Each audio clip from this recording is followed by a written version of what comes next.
just to survive, just to exist. When our society started to collapse, I was prepared. My underground shelter was filled with food and supplies, but that was years ago. Nothing's left now. I have no idea what awaits me at the surface, but I can't stay here. All I know is that there's supposed to be an evacuation site to the east. I need to get there. I need to escape this wretched island. Yo, what's going on, good people? We're back with another game review, and this time we're doing Dysmantle. If you're new here, welcome. If not, welcome back. Please leave a like and subscribe to the channel so that you can follow along with all of the great content that we got coming up for you guys. Alright, let's get into it. Dysmantle is an open world crafting and survival game that was released in November of 2021 and early 2022 for consoles. The game is available almost everywhere.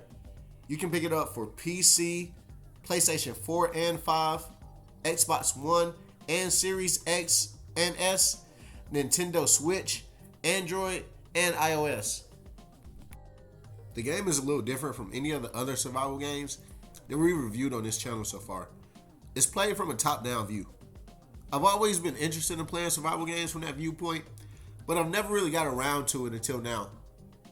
The name of the game is very fitting. You basically go around destroying structures for the resources, and you reuse those resources to build structures and items that you need for survival and to move forward. You learn more about the story as you move along, but it's slightly confusing, and it's definitely not the main focus of the game. The game begins with you emerging from a bunker after some sort of zombie outbreak. Your main mission is to escape the island that you are currently on. Throughout playthrough, you'll be able to uncover things about the past and figure out how the current situation came to be. This will occur by you reading tablets, which explain parts of the past, and listening to audio recordings left by previous survivors. We're starting out our investigation at the canyon. The main artifact is large, pyramid-shaped, and appears to have some sort of an entrance at the top. These things are scattered all throughout the island for you to uncover. You have to be careful as you move throughout the island. There's danger lurking around every corner. The undead is called ex-humans in this game. These creatures come in different forms and have certain characteristics that are dependent upon the kind of ex-human that they are. You unlock these different varieties of danger as you move throughout the map. Examples of some of the different characteristics that the ex-humans can have include the ability to teleport to you, some can run faster than others, some throw bombs at you, one pukes this vile acid at you, and things like this. The general behavior of the ex-humans, though, is pretty predictable and can definitely get redundant. The boss fights are okay, but they're not the best. There are some unique bosses, but most of the big fights are just them sending a large amount of ex-humans at you at once. The crafting is definitely one of the best elements of the game. It's also the part that makes all the dismantling and destruction worth it. There are a lot of different tools, weapons, clothing, and items that you can craft that you will need to move throughout the island. In order to have the ability to craft some of the important items that you will need, you will have to level up your character. There are a couple different ways that you can do this.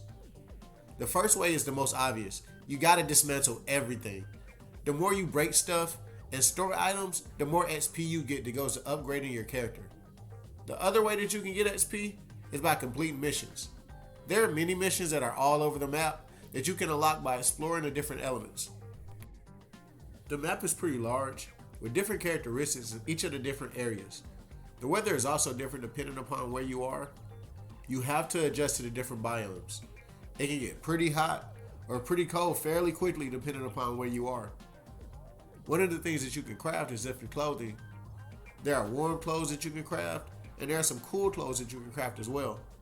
There are also different type of hats that you can craft that have advantages in different areas. You could go at this game at your own pace. You can relax and just build structures if you like. You could build different layouts of different homes and design the interior the way that you want to. You can live out your lifelong dream to be an interior designer if your heart desires. This is a fairly long game. To complete the main story and some of the side missions, it can take you about 50 plus hours. To complete all elements of the game, it can take you up to 80 hours. I definitely spent at least 80 plus hours in this game. This was a different type of game for me, but I've always been interested in playing a game like this. I'm probably going to play How to Survive 2 pretty soon, which seems like a similar type of game. I enjoyed this though. It was fun and definitely something I can see myself playing again. Now with all that being said, I'll give Dysmantle a 8 out of 10. Thank you guys for making it this far into the video. If you enjoyed this review, please leave a like and subscribe to the channel. Or maybe watch a different review that we've already done. Until next time, we're out. Peace.